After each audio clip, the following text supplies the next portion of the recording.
Maior produtora de conteúdo ligada à extrema-direita nacional, a Brasil Paralelo é responsável pela produção e propagação de fake news, discurso de ódio e negacionismo da crise climática no país. Detalhe, a empresa está até o pescoço envolvida na tragédia das enchentes do Rio Grande do Sul. Ricardo Gomes, vice-prefeito da capital gaúcha, foi um dos primeiros colaboradores da Brasil Paralelo.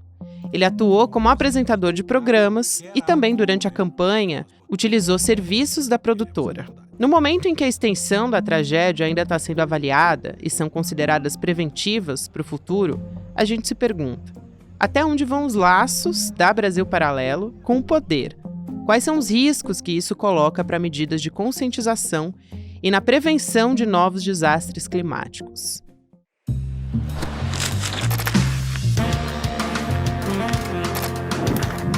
Olá, seja muito bem-vindo, seja muito bem-vinda. Eu sou a Gabriela Varela, esse é o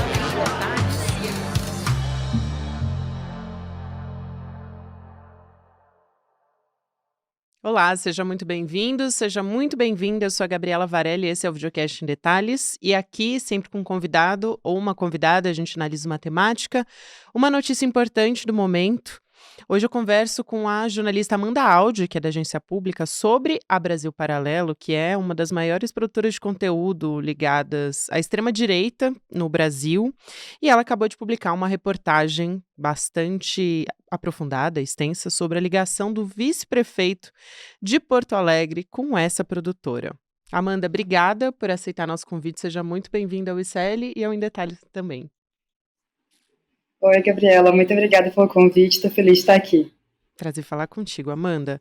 Bom, para começar, eu vou pedir para a gente começar aqui do básico mesmo. Quem é o Ricardo Gomes, né, o vice-prefeito de Porto Alegre? Qual que é a relação dele com a Brasil Paralelo que você apurou junto com os teus colegas na reportagem da Pública?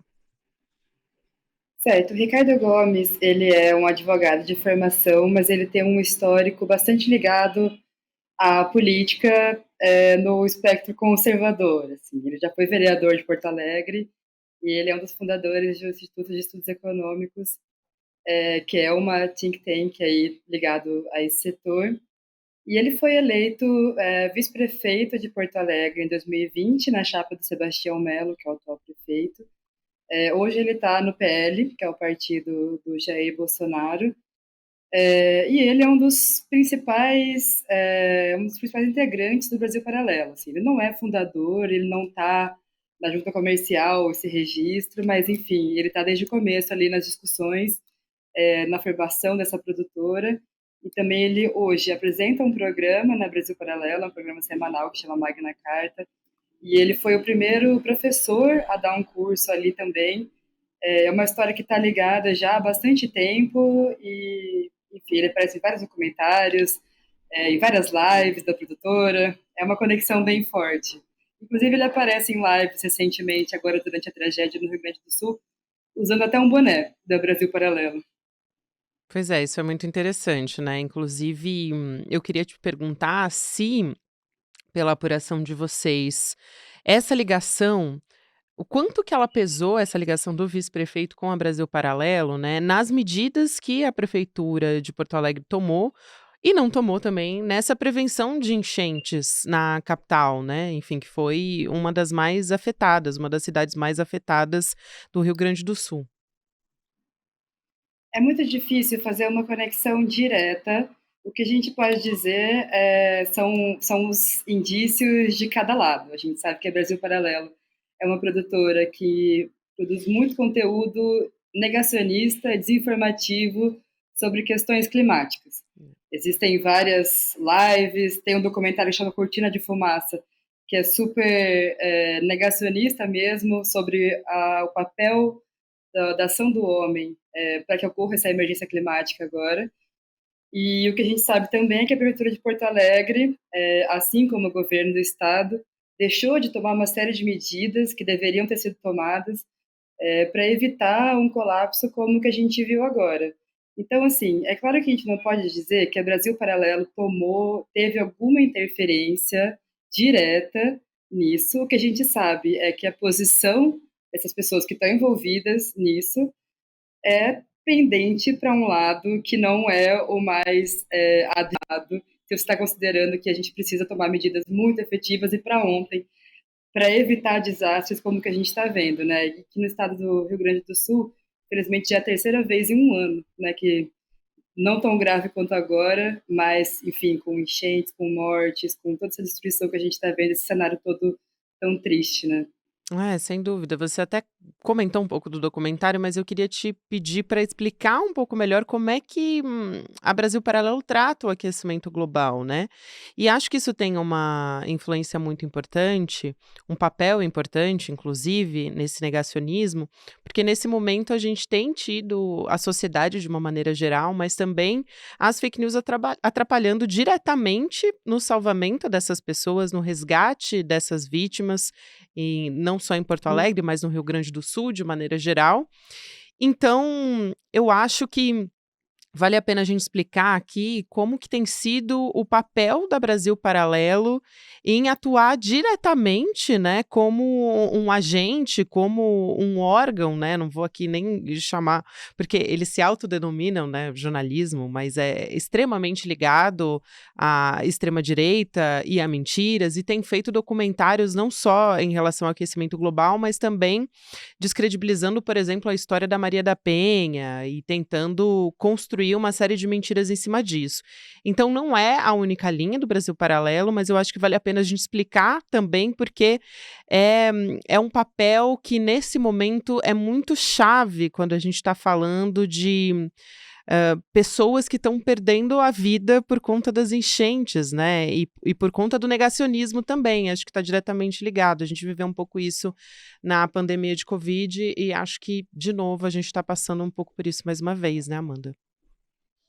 Uhum, sim, exatamente. Tem um ponto, Gabi, que eu acho bem emblemático dessa situação toda, que foi uma live feita pela Brasil Paralelo, agora no começo não, desculpa, nos primeiros dias onde estava toda aquela crise humanitária, em que as pessoas ainda estavam vendo o que fazer para doar, para ajudar, enfim. E foi uma live em que participou o Ricardo Gomes, que é o vice-prefeito lá de Porto Alegre, alguns apresentadores do Brasil Paralelo, e tinha também o Cláudio Goldstein. Ele é um empresário lá de Porto Alegre. Ele tem um instituto chamado Instituto Cultural Floresta. É uma ONG, enfim, que atua com várias questões aí e tal, que se envolveu super nessa parte de doações. Eles compraram várias antenas da Starlink, que é a empresa do Elon Musk, né? E nessa live, o Ricardo Gomes indicou a doação de Pix para esse instituto do colega dele, inclusive eles comentam que eles trabalhavam juntos ali e tal, indica que a doação fosse feita para eles e não tanto para a prefeitura, o que é uma coisa curiosa, assim, né? Porque a prefeitura que ele mesmo estava representando ali. Ele diz: não, pode doar para a prefeitura, mas é só porque a agilidade é muito diferente. Quando você doa para a iniciativa privada, a coisa pode ser feita na hora, né? Para a prefeitura tem uma série de entraves burocráticos, aquele discurso todo. Então, recomendou essa doação aí. E o que é esse Instituto Floresta? Eu estou só chamando para esse ponto, pode parecer um pouco nada a ver, mas tem uma conexão. Não, era uma pergunta que eu ia te fazer, inclusive. Eu já ia te perguntar o que que é o ICF e qual que é a relação, inclusive, com a Brasil Paralelo, porque pela reportagem, inclusive, desculpa te interromper, mas só para recomendar que as pessoas leiam a reportagem, porque parece uma loucura, né? Tem Elon Musk também envolvido nessa história, tem o Olavo de Carvalho, a gente vai chegar nesse ponto também, mas você diz, né, vocês, aliás, você e os outros repórteres que apuraram essa matéria, que a inspiração tanto do ICF quanto da Brasil Paralelo é a mesma. Então eu ia justamente te pedir para explicar da onde vem o ICF, da onde vem essa inspiração. Isso. Só dizer aqui que essa matéria, como você citou, eu fiz com outros dois jornalistas, que é o Bruno Fonseca e o Gabriel Gama. Então, só para deixar registrado. Bom, eles têm uma formação, tem uma origem parecida, uma origem, na verdade, é a mesma origem. Assim, lá em 2016, quando estava toda aquela discussão sobre o impeachment da Dilma, algumas pessoas que estavam envolvidas nesse rolê todo aí começaram a fazer algumas reuniões para discutir ideais conservadores, muito baseados nas ideias do Olavo de Carvalho. E isso lá em Porto Alegre foi capitaneado pelo Henrique Viana, que é um dos fundadores do Brasil Paralelo. E nessas reuniões, que eram ali com empresários, com estudantes, com economistas e tudo mais, eles tinham uma apresentação em PowerPoint, que falava sobre uma ideia do Olavo de Carvalho, que é assim, você não pode olhar para uma árvore, você tem que ver a floresta inteira. O que isso quer dizer? A guerra cultural. Não adianta você tirar a Dilma do poder, que era a discussão na época, você tinha que também ocupar universidades, a cultura, enfim, está em todos os espaços para, de fato, esse pensamento conservador, liberal que eles propõem, esteja formativamente na sociedade. Então, daí se formou a Brasil Paralelo, que é essa produtora de vídeos, de conteúdo, que tem esse serviço de streaming, que é para ocupar um espaço aí nessa área de entretenimento, de produção audiovisual, enfim. E o Instituto Cultural Floresta, o ICF, foi criado nesse mesmo momento para estar nessa parte aí entre sociedade, iniciativa privada e governo, uma entidade que atua entre esses meios todos. E o nome Floresta veio justamente dessa apresentação em PowerPoint, que o nome era Floresta. Então é uma ligação completamente baseada. Esses fundadores, tanto do ICF como do Brasil Paralelo, estavam ali juntos discutindo e são próximos até hoje, tanto que nessa última live aí agora, que foi faz poucos dias, eles estavam ali ainda conversando, pedindo doação e tudo mais. Então a gente pode ver que todos eles têm essa origem comum aí, que são crias, a gente até usou isso no texto, do Olavo de Carvalho, esse guru bolsonarista. É, foi uma espécie de homenagem, pelo que vocês contam, né, essa apresentação de ideias do Olavo de Carvalho. Agora, eu queria te pedir para explicar um pouquinho mais da relação do Olavo de Carvalho nessa história, né, e também do Elon Musk, porque eu citei aqui, fica parecendo que é uma loucura, né, mas tudo tá interligado, você vai puxando os fios da extrema direita e as coisas vão fazendo mais sentido. Queria te pedir para explicar um pouquinho, Amanda, sobre como entra o Elon Musk nessa história e o Olavo de Carvalho você explicou um pouco também, mas talvez para a gente entender um pouco melhor como é que ele e os outros fundadores da produtora também, enfim, como é que eles estavam relacionados com a Brasil Paralelo e com o ICF também. Gabi, é engraçado mesmo como quando você investiga qualquer coisa que tenha a ver com esse espectro, nessa área, você vai puxando fio, de fato tá todo mundo ali, assim, não falha nenhuma vez. Então, é isso, o ICF começou a pedir doações para comprar essas antenas da Starlink, que é essa empresa do Elon Musk.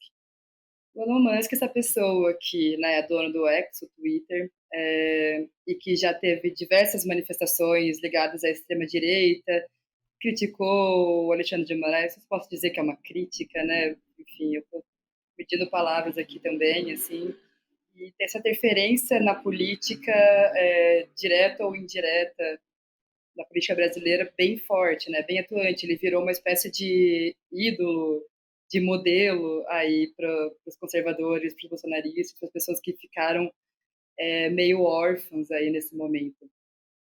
Então, eles compraram, segundo o próprio Cláudio Goldstein falou para a gente, 400 antenas, cada uma custa entre R$ 1.000 e R$ 3.000. Segundo ele, foi tudo pago por doações Pix mesmo. E, segundo ele, também a partir do engajamento da sociedade. Então, pessoas que viram esse pedido e acharam que era importante essa doação das antenas e tudo mais, porque essas antenas, segundo eles explicam ali, é para você ter internet, conexão de internet em lugares que são ermos e que estão com problemas ali na transmissão. A gente já viu também que agências de checagem desmentiram essa informação. Segundo eles, e até algumas pessoas que moram no Rio Grande do Sul com quem eu conversei, dizem que a internet funciona, assim, na maior parte dos lugares. Então, não seria, tipo, a principal urgência, a maior necessidade possível naquele momento para se ter esse sinal de internet. É claro que é muito importante, mas a questão é que eles podem até estar fazendo algo que é de fato essencial, que de fato está ajudando pessoas. Mas a gente tem que lembrar também desse background, né, dessa conexão toda que está se formando ali, assim, e tal, e da influência que isso tudo tem. Porque, só voltando um pouquinho, o Instituto Floresta ficou famoso faz uns 2 anos, mais ou menos, 3 anos talvez, porque eles criaram uma proposta, embasaram uma proposta lá no Rio Grande do Sul, que chegou até no ex-ministro Sérgio Moro, na época que ele estava ainda no governo. Não foi prefeito no governo federal, mas foi no Rio Grande do Sul, sim, em que empresários se juntavam para comprar itens de segurança pública. Então, viaturas, armas, munições, e eles mesmos poderiam direcionar para onde iam esses itens. O que isso quer dizer? Que a segurança pública passa a ser determinada a partir de interesses privados. Então, se um empresário acha que precisa de mais viaturas em determinado local, ele vai conseguir fazer esse direcionamento. O que é uma coisa muito complicada, porque não se pensa em todos, né? Se pensa sim num grupo que está ali próximo dessa pessoa, desse grupo empresarial, enfim. Então, é isso, né? A gente vê cada vez mais essa influência do poder privado, de uma empresa privada, de empresas privadas, de empresários, de pessoas que têm seus interesses ali, atuando no poder, junto com o poder público, e agora, no momento de desastre, né, de emergência, cada vez com menos filtros, cada vez com mais facilidade de agir e aparentemente com uma certa legalidade, legitimidade ali, né? Enfim, até porque temos o vice-prefeito aí indicando essas doações para esse instituto que atua desse jeito. É, justamente, né, no início do desastre do Rio Grande do Sul, pelo que diz a reportagem de vocês, né, o ICF passou a divulgar o Pix do próprio ICF para as doações. Isso lá no início, no começo de maio, então, e já tinha atingido uma grande proporção, inclusive das chuvas e das enchentes também. E aí eles publicaram no X do Elon Musk, né, no antigo Twitter, que eles tinham conseguido 100 antenas da Starlink, que é justamente a internet por satélite da empresa do Elon Musk, né, uma outra empresa que é a SpaceX.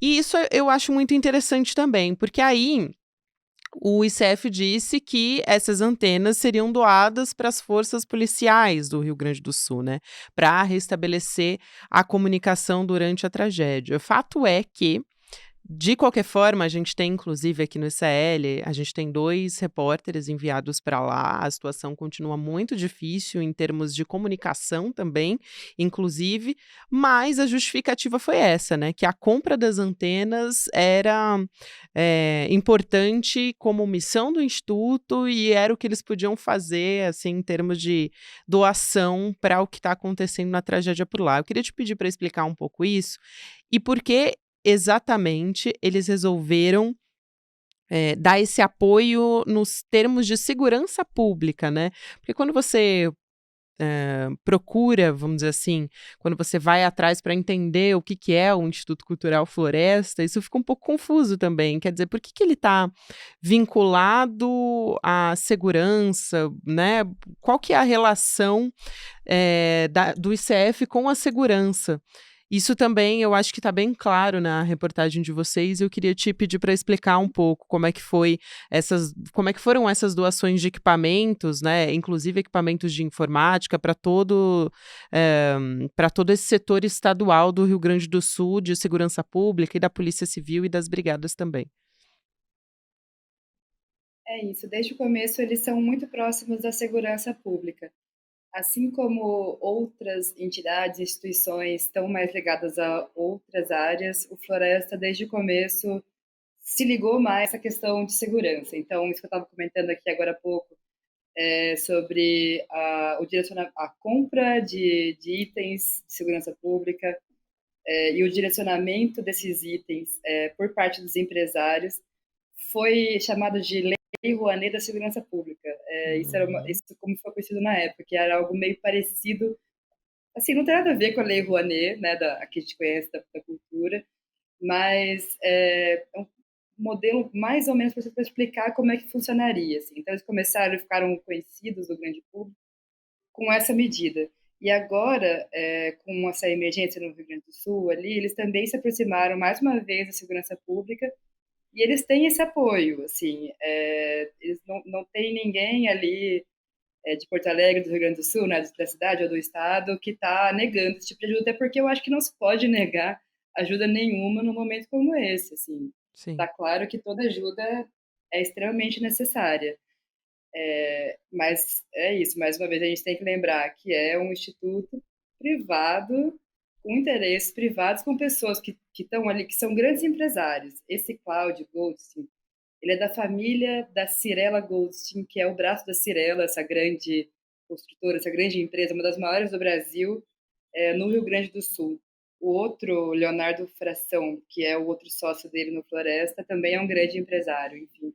São famílias poderosíssimas que já têm uma grande influência e que continuam mantendo essa influência aí por meio desse instituto agora. E essa atenção voltada para a segurança pública.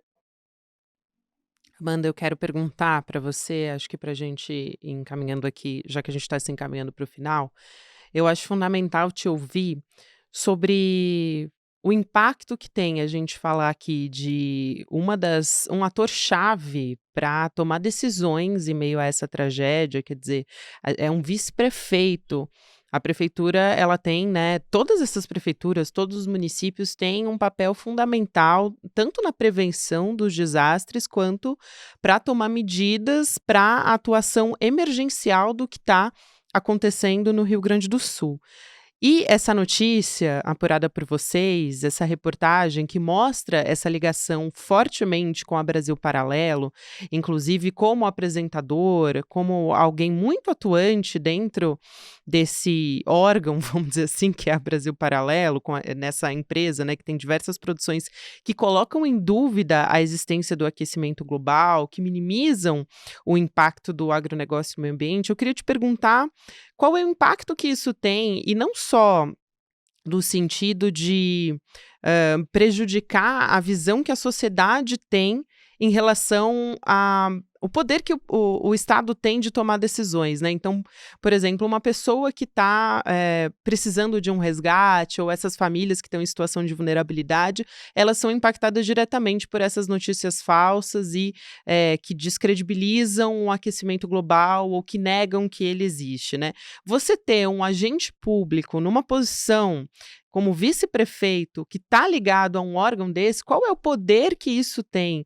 Eu acho que é fundamental a gente falar sobre isso, né, porque, isso não poderia acontecer. Assim, parece que a gente está falando algo muito básico aqui, mas na verdade é muito grave isso que está acontecendo, né, porque as pessoas nesse momento tudo que elas têm é acreditar que o poder público pode atuar para tirar elas dessa situação.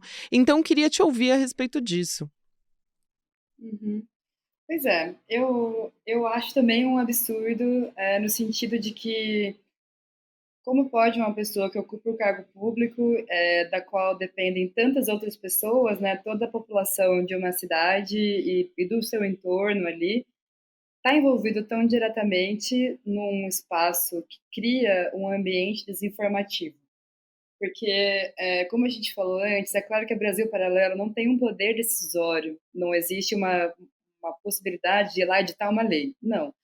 Mas a gente sabe da influência que tem, até pelo tamanho que o Brasil Paralelo tem, nas redes sociais e de assinantes mesmo, é muita gente mesmo que acompanha, Gigantesco, total.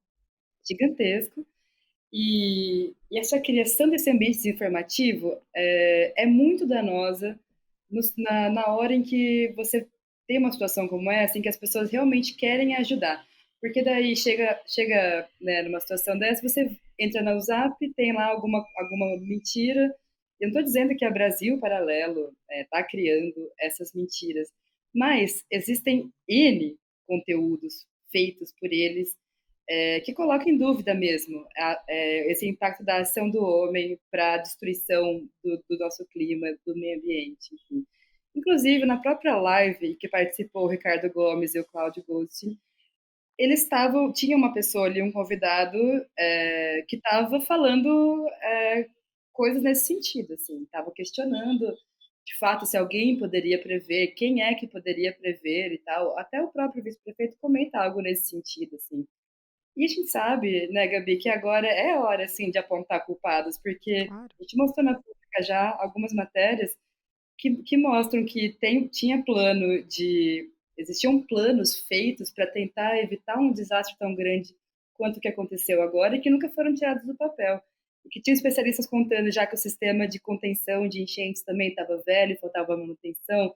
Enfim, a imprensa inteira está mostrando como tinham várias ações que poderiam ter sido feitas e não foram feitas. Então, assim, o que a gente pode dizer?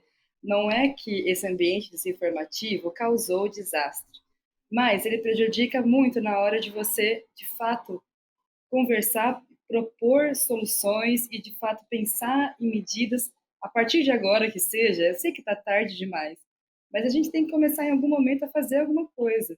Então, não adianta você pedir doação, pegar um bote e ir lá resgatar a gente. Tipo, claro que adianta, né, agora, nesse momento. Mas você tem que também criar a situação, um contexto possível em que a gente está discutindo, de fato, cientificamente, quais são as causas desse desastre, toda essa emergência, por que isso aconteceu, né? Não é vontade de Deus, não é, sei lá, algo que, uma calamidade que nos acometeu.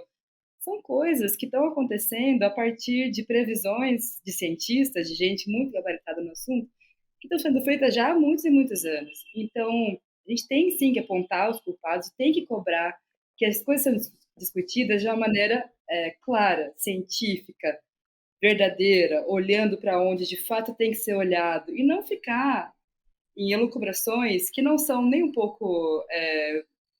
não tem nenhum pé na realidade de que as ações do homem não têm nada a ver, que o agro não tem impacto nenhum nesse tipo de situação, né? E tudo isso que a gente sabe que está ao redor. Então, acho que a eliminação do ambiente desinformativo é urgente, é uma coisa necessária.